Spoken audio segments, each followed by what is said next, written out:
Hello everyone, and welcome back to my channel where we talk about everything grad life, grad advice, and research. And in today's video, we are going to discuss what exactly is a graduate student researcher and how it can help you pay for grad school. So if you want to know more about a GSR position and ways to get it, then stay tuned.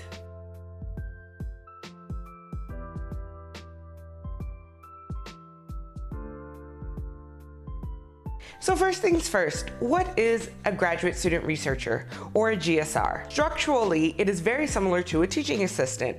You have generally the same type of pay schedule. You have similar types of dynamics between your supervisor, your faculty, and you also receive almost the same exact benefits, if not the same exact benefits. And these benefits usually include in-state tuition, health insurance, and an added stipend or salary. But after those few things, a GSR and a TA position are completely different.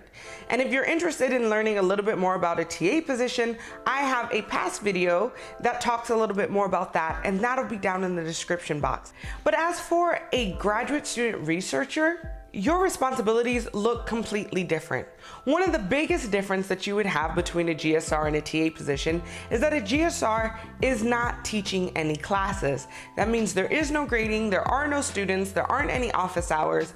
It functions more as the title would suggest, as a research position. Now, what that research could look like varies depending on the position that you get and your own background experiences. Now, while you don't have students and you don't have to grade, you still will be working very closely with the faculty member. And this faculty member generally hires you on to help them with their own particular projects or their own organizations or their own specific research. So in these positions, you serve more as a personal assistant or administrative assistant or some type of administrative support for the faculty that you are supporting. Though I would say, I imagine for STEM field, you're more likely to work directly within a lab than as an administrative position.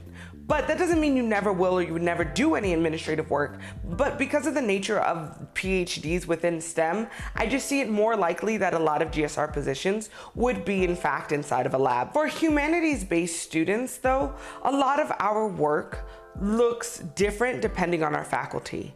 And I've had an array of different types of GSR positions. I have served as a GSR for somebody who treated me like a personal assistant. I've also worked with a program that basically gave me as much responsibility as I was able to handle and essentially let me run the program. And then I've had a GSR position that was super chill and really about my own research and dealing with literature and understanding the field. So it really does depend on the faculty and the position that you are applying to. Now, in addition to not having the same responsibilities as a TA like grading and classes and office hours, one of the other greatest parts about being a GSR is that you get a unique opportunity to work directly and very closely with faculty across your university. And so this allows you to really hone in on professional development and networking opportunities. So as a GSR, I think it's really important to not just do your job, but also build relationships with these faculty because they're ultimately the ones that can write recommendation letters, that can expose you to great funding opportunities or other GSR or positions that you are interested in.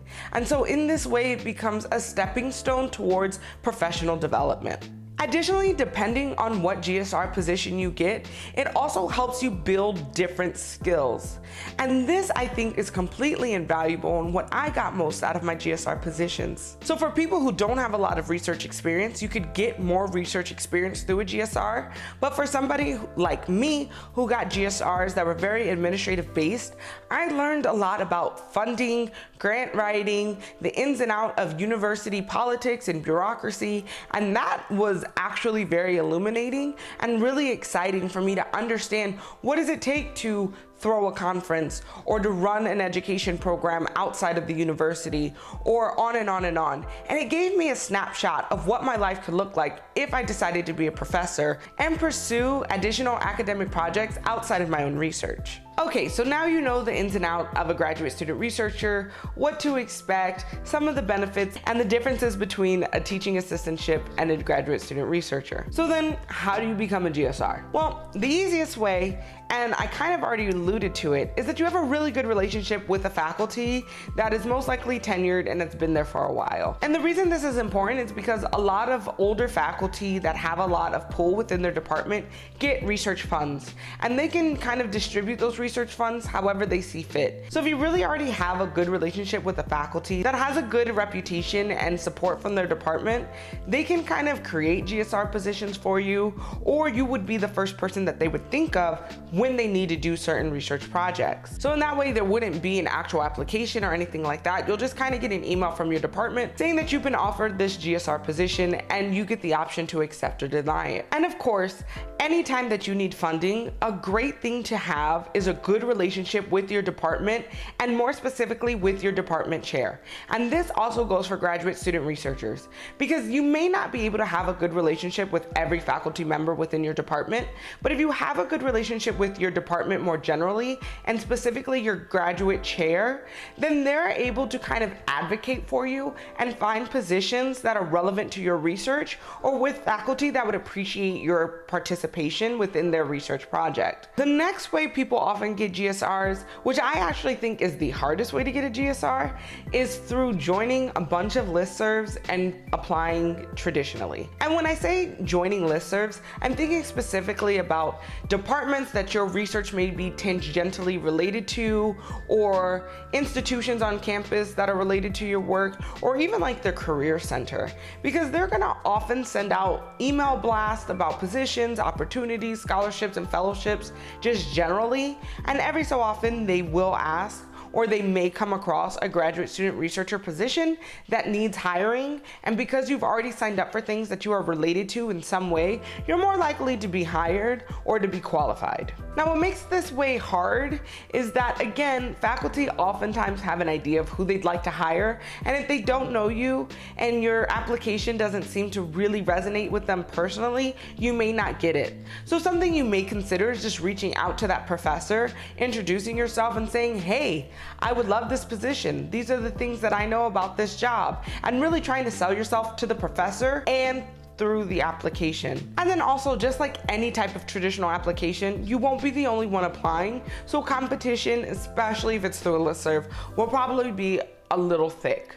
And when all else fails, I always suggest talking to people across your department or across the university and using word of mouth and letting people know that you're very interested in getting a GSR position.